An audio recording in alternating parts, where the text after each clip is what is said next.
and combust it in our cars when we can use renewable energy and drive or ride emissions-free? Today's EVs go far, charge fast, cost less, and are full of pep. And you'll save time and money. With an e-bike, commuting is a breeze, and it's the least expensive way to get around. Here's a surprise. An electric vehicle can provide power during a shutdown. Use your car's large battery to power lights, devices, electric cooler, and more. With so many benefits, isn't it time we drive like our kids live here?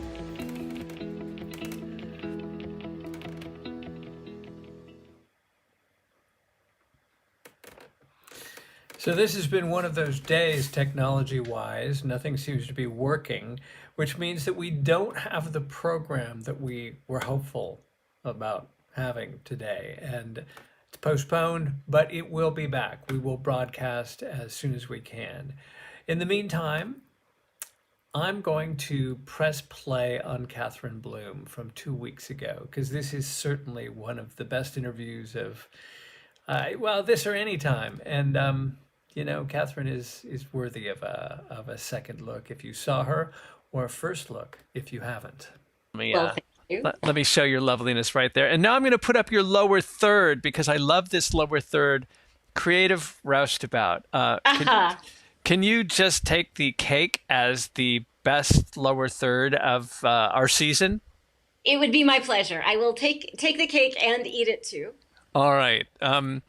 So first of all, I need to explain to the audience that Catherine and I have known each other for, I don't know, a whole bunch of math years. Like, we'd have to do math to figure it out. For sure. Yeah, so I'm not even going to say, but I got to know Catherine as the most passionate and committed activist I had ever come across back in the early 21st century, when many of us were trying to avert the Gulf War. Through the 21st century, as many of us were trying to raise an alarm about the climate crisis. So thank you for doing that, Catherine. And now tell me a little bit about how do you explain yourself to someone new? Oh my God, where do you start? I think I am first and foremost an artist interested in relevance. And, you know, if I am able to apply whatever gifts and interests and creativity I have in service of something which has meaning and purpose, it almost doesn't matter what it is. And there was a time in my life where I identified solely as an actor. And I was pounding the pavement in New York and doing the thing. And I was like, I'm an actor. I'm only an actor. It is the only thing I will ever be happy at or do, blah, blah, blah. And when I released that and discovered that there was meaning and purpose and joy and intrigue and all the juicy stuff in whatever creative form of creative expression I might engage in, the what didn't really matter anymore. And so I could be teaching or directing or writing or acting or speechifying or whatever it might be. And it was all of the same piece. If it was coming from heart and passion and purpose, then that was good enough. It is worth noting that so much of what you said and were thinking about in 2002, 2012, and now here we are in 2020, and the amount that the needle has moved is just shockingly and sadly low in the world out there, yet you persist. And I also, I forgot to mention that you're coming to us from Vermont, which Yes. is, one of the homes of climate activism in the world. Yes. So how are things in Vermont? Things in Vermont are as challenging as they are anywhere else, I would say. The upside is that it's still a very small state, and we all still know each other, quite literally. So I am friends with the lieutenant governor, and I know the secretary of state, and I know all my legislators by name, and I know many of the business leaders, and we all know each other. And so I think we are able to maintain a sense of civic responsibility to each other, and at a level that isn't possible in a larger place. You're in California, you're about 1.5 billion times bigger than Vermont. And so there's just, you can engage on a community level, but you certainly can't engage in quite the same way on a statewide level. And I think that's a lot of what the folks who've been working in the movement for a long time have been talking about, is the unsustainability of systems that are that large. And it's a big piece of what we're seeing, I think, right now with the coronavirus epidemic, is that the systems which we like to pretend were sustainable were not. And they have failed us rapidly because they were fundamentally unsustainable. And that the work of relocalizing seems to be one of the most powerful things we can do right now. And that's where I have been very inspired by Bill McKibben and 350.org and Avaz and all the activist groups and Idle No More and all the pipeline, water protectors and pipeline preventers. They're extraordinary. There's also the group of people who come from the permaculture world, from the transition town world, who say, look, the reality is we are going to have systemic impact on a large scale. And the best way to build resilience and true sustainability is to relocalize and do things on as small a scale as possible. Not that we don't knit ourselves together and we're not interconnected, because that's a truth of the modern world which we don't want to let go of. But at the same time, we need to be able to deal with each other on a human scale, because the magical tools which have enabled us to expand beyond the human scale are the ones which are the most unsustainable. I love the fact that you can talk about everything at a kind of a high level, the systems level, the global level, if you will, and at the same time bring it down to the tools, the techniques, the connections we need to make this happen at the local level. Because I think a lot of people, especially nowadays, feel like I can't do anything. I'm just one person sitting here. What am I going to do? And that's something that you've dealt with. I mean, what do you say to people who say, there's nothing you can do, Catherine? There's nothing I can do. Yeah, that's so not true, because in the movement you hear an argument: is it systems level change or is it individual change? And it's both. It's all of the choices that we can make as human beings around where we live and how we move around and how we get our food and how we get our clothing and how we get the material substance of our lives. But then there's also local politics. Pete Seeger used to talk about how anytime a group of people are gathered together, that's the body politic. And so you can engage in local politics at a local level that have to do with the sustainability of your local food systems or your local school system or how energy is being produced. Anything that you can be passionate about has a connection to climate and resiliency and sustainability, because it all counts. It's, you're doing community theater in Johnson, Vermont, in the Northeast Kingdom. And the question of what are you going to do with your costumes and your sets once you're done? Is your lighting LED? Is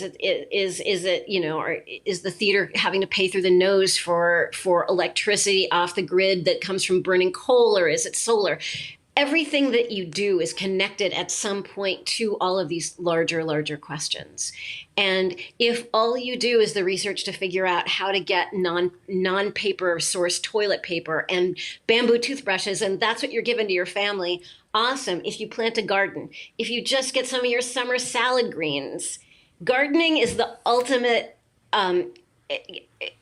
they talk about, like I work in the weed industry now, actually, and they talk about pot as the gateway drug. Gardening is a total gateway drug also to a whole host of more planet-friendly practices. Because when you've grown your own food, it's your baby. You care about it. And giving, food is love, and giving food that you have grown to somebody else is an act of love. And I think guerrilla gardeners like Ron Finley from Oakland have done an incredible job of sharing those kinds of stories of what it does to a community when you start growing food together, much less making, pasta or whatever. But like, here's my kale. These are my children, and this is what I have for you to share. It's huge. It is huge, and it reminds me of something that my wife says all the time. She says the only way that, a certain segment of her parents' generation can show love is through food. Food is love. The food I cook for you, this is the love I give you. So certain things will not change ever, I don't think. No, it's very true. And honestly, I come from a very non-cooking family, but my grandmother presenting us a Sara Lee pound cake, it was the exact same thing. And and also when the larger systems start to break down, we might not be able to get mangoes from Guatemala or asparagus from Mexico, but I could dig up some dandelion greens from my yard. I could, grow you an artichoke. And what we can truly create for ourselves and share with each other is the way that we survive. I want to ask you about Earth Day because, of course, 2 weeks ago now it was Earth Day, and that's the day when everybody does something or says something that gives a nod to our planet. And I worry that that sort of episodic yearly thing is on some level a little bit of a problem because I want every day to be Earth Day. I want Earth Day to be around and people to live more mindfully. What do you recommend? Especially, one of the things I want to do is reach out to children, to families in the context of these discussions and say, how do you get engaged with Earth Day, with environmentalism, and not have it just be, oh, I did that yesterday? Earth Day, there's a reason why humanity has holidays. We need moments to elevate and celebrate and re-articulate the things that we are most passionate about and renew the covenant of our commitment to the planet or to whatever, at any holiday, what we do, whether it's Passover or Christmas or whatever it might be, or Earth Day. And so it's a moment to sort of refresh ourselves and refocus our attention on stuff. Part of the challenge that we run into is we still have all these unsustainable systems, right? So you walk away from Earth Day and you still have to live the life you're living within the context that you're living in. And when you have highly financed, aggressive, power-hungry people who are deeply invested in making sure that your efforts are merely symbolic, that's a hard thing to go up against. And so we need to find ways of getting in there and fighting the dirty, unglamorous fight, but then also popping back out and having a day of celebration, because otherwise it's just a grind. And it's so easy to despair and it's so easy to give up. And that's the last thing we want to do. Absolutely. What are you looking forward to this year for yourself? Is there anything new or different that you might be doing? Oh, well, things are pretty uncertain right now. And I'm not in a classical category of high risk, but so 4 years ago, my appendix exploded and I ended up in the hospital with sepsis and I almost died and it was all very dramatic. And the result of that is they had to do this huge operation to get me cleaned out. They slit me wide open, as James Thurber says in the 13 Clocks, from my guggle to my zatch, and got in there very aggressively to clean things out. And the consequences, it sort of makes me think of back when we had maps. And you'd go to the gas station, get a map, and it was all nicely folded. And then you'd unfold it once, and there was no putting it back the way it was. And you'd wad it up, and you'd shove it in the glove compartment. That's what it feels like they did to my innards. And so I have a very scrambled and sensitive core. And that's very easily overtaxed. And it can be overtaxed by digging in my garden, or it can be overtaxed by coughing too much. And when it gets overtaxed, that's some weeks of healing. So I would prefer not to get sick because I just don't feel as robust as I used to feel. So I feel incredibly protective of my own well-being. And it's very easy to think about sequestering myself, even though all of my impulses still. And I'm not nearly as out there go-getting as I used to be, because I don't have the energetic reserves that I used to. That's one of the consequences of all of this. I get all the activist newsletters, but I don't do all that much. But I still care enormously. And every time I hear about something, my impulse is I want to engage. And I have to curb that impulse for the sake of long-term wellness, which ironically, I feel like is the thing that we all have to do one way or another, both individually and as a society. We have to be very meticulous and conscious and nuanced about the choices that we're making, about what we're going to do, where we're going to spend our time, our money, our energy, what we value, what's true necessity for our lives, and what we can release and let go of and allow to transform, which is where I find the seeds of, I won't call it excitement exactly, but possibility in all of this. Much like Trump's election pulled back the covers on a lot of what was not right that we were lying to ourselves about, I think coronavirus too has pulled back the lid on so many of our collective inequities and injustices. And we're talking about it in ways that we haven't ever talked about it before. And things that had been a couple of months ago cute and theoretical, like universal basic income or universal health care or transforming our systems of higher education, are now almost inevitable because of the impacts. And the conversations around caring for the least among us, around honoring frontline workers who are being paid $8 an hour, about the need for minimum wage, about the fact that we've put a halt on things like evictions, the fact that communities have housed, for the sake of the health of the entire community, found ways to house their homeless in the short term, means that these are things that we can do in the long term if we decide that we still have a political will. And so I hope that the conversations that we're all having, mostly privately and online, will propagate in a way that truly serve us and transform us in the long run. Absolutely. What you're talking about reminds me of two things, though. One is the conversation which starts with nobody wants to have a pandemic as the driver for social change. We don't wish that on any society.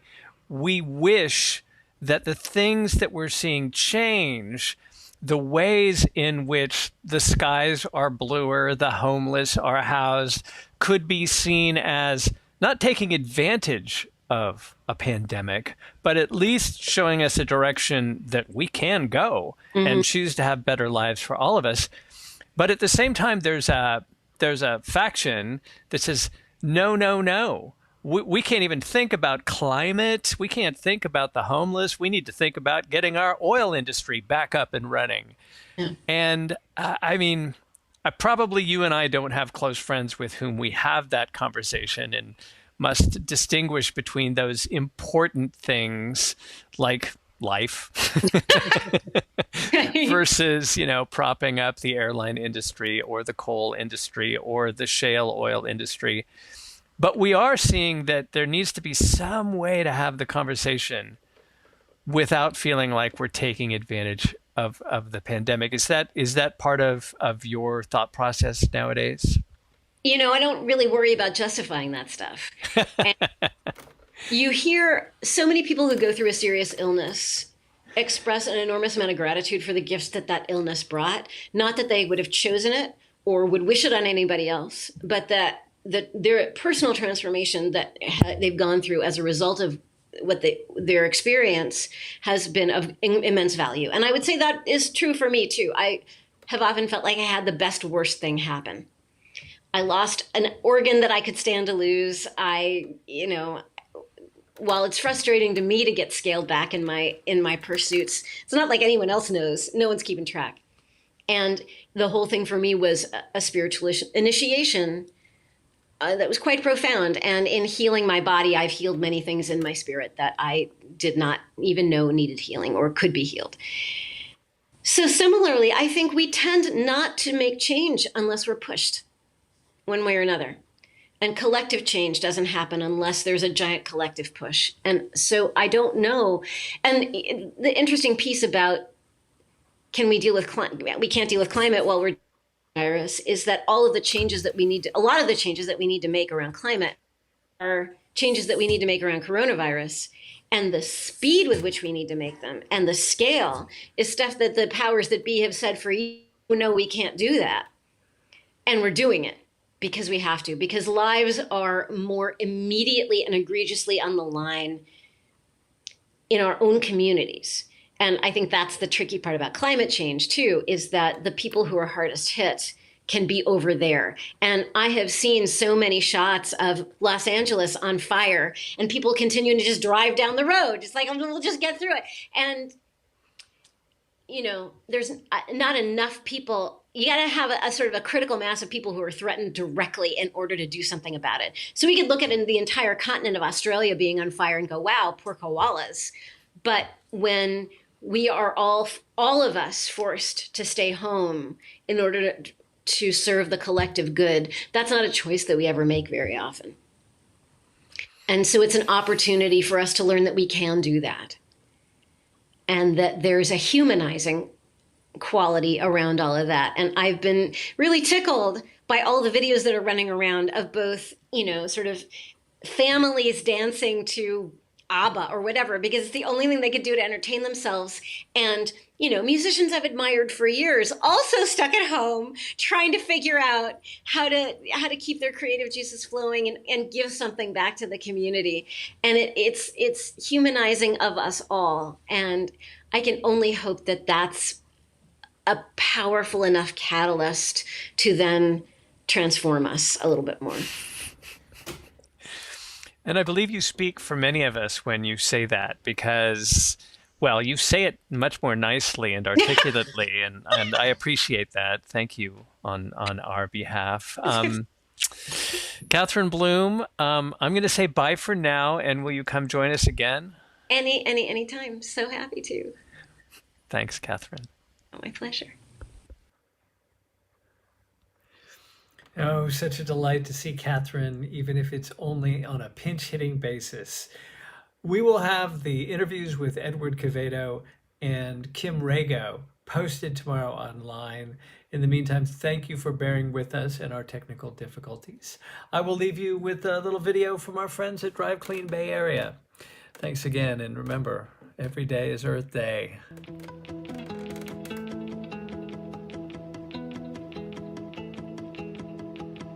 Did you know that the cars we drive generate about 1/3 of all carbon emissions?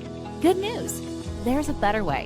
When you switch to driving electric or riding an e-bike, you'll be clearing the air and cooling the planet.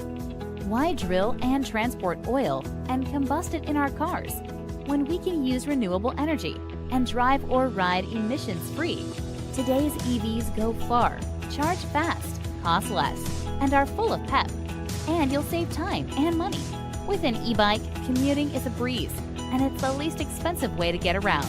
Here's a surprise. An electric vehicle can provide power during a shutdown. Use your car's large battery to power lights, devices, electric cooler, and more. With so many benefits, isn't it time we drive like our kids live here?